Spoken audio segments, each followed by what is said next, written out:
Focus on the physics of a single coin toss. Forget the gambler and the bet for a moment.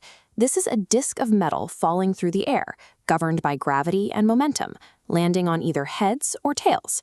Apply those rules to a game. In the St. Petersburg game, the house flips a true coin. If it lands on tails, you win a coin.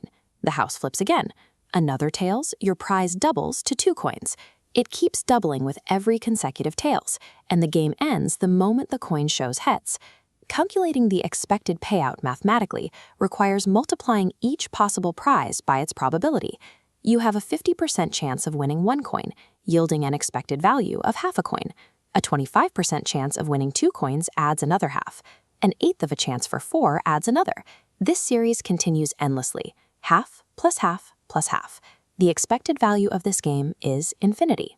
A mathematically infinite payout suggests a rational player should be willing to pay any finite amount, 1,000 coins, 1,000,000 coins, for the right to play. Yet in practice, most people hesitate to pay more than 2 or 3 coins.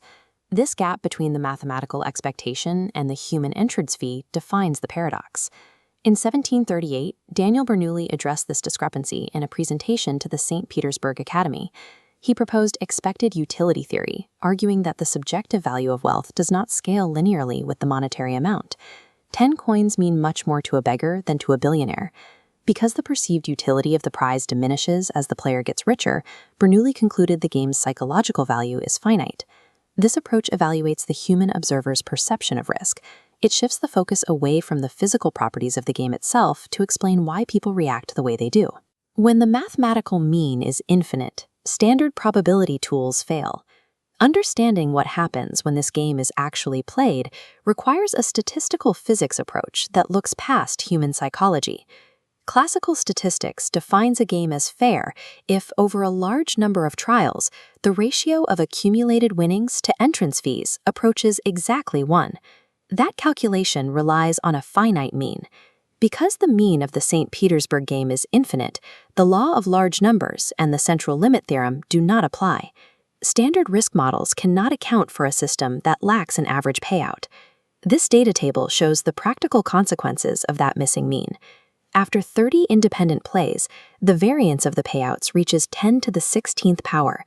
By the 100th play, that variance scales to 10 to the 57th power. The math never reaches an equilibrium. This scaling suggests the system operates in a non-Gaussian environment, where extreme outcomes drive the entire process. A sample size of 100 plays is insufficient to measure this behavior. Accurately observing the extreme events at the far edge of the distribution requires massive statistical scale. Sergio da Silva and Raul Matsushita conducted a computational simulation of exactly 1 billion single trials of the game to observe these events. Gaussian environments, like the distribution of human height, feature exponential tail decay. The probability of finding an individual's 6 standard deviations above the average is roughly 1 in a billion. The extremes disappear rapidly. The billion trial simulation showed that this game mirrors Parisian environments, such as the tech sector, where a tiny percentage of events account for nearly all of the total wealth creation. This split-screen chart contrasts these two behaviors. On the left, the steep exponential drop of a Gaussian curve. On the right, the simulation data reveals a Parisian tail, governed by a strict power law. The simulation identified a rigid ratio. Every time the prize doubles, the probability of winning it is reduced by exactly half. These extreme payouts follow a constant rate of decay. The presence of these outliers breaks the fundamental assumptions used in classical Gaussian finance. This scatter plot maps the billion trials, charting the prize amounts against the probability of winning on a logarithmic scale. The plotted data points produce a regression line with a slope of exactly -1.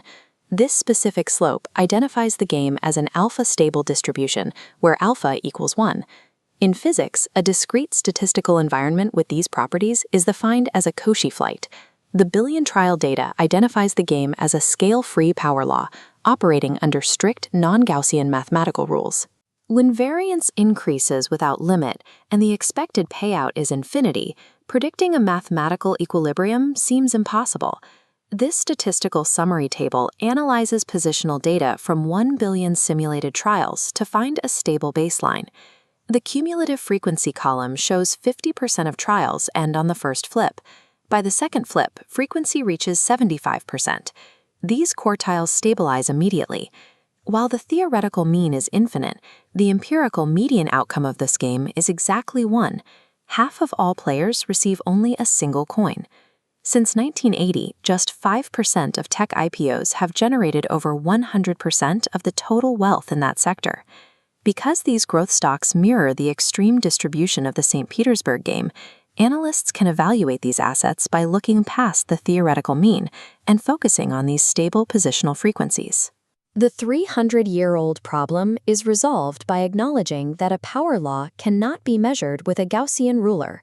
Proper statistical physics provides the answer that psychology could only approximate.